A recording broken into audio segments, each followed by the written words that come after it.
राजा हमरो कहनवा मानल करा। राजा हमरो कहनवा मानल करा। राजा हमरो कहनवा मानल करा। राजा हमरो कहनवा मानल करा।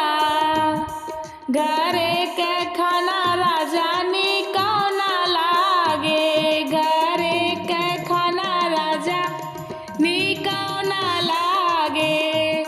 राजा भौरी चोखा लगावल करा।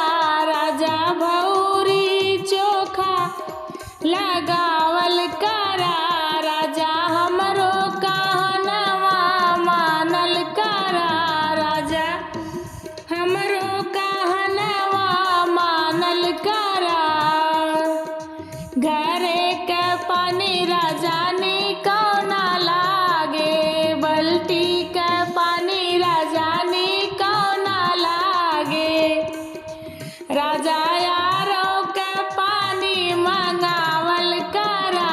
राजा यारो के पानी मंगावल करा। राजा हमरो कहनवा मानल करा। राजा हमरो कहनवा मानल करा। पलंग यो खटिया निको ना लागे। पलंग यो खटिया निको ना लागे। राजा भुइया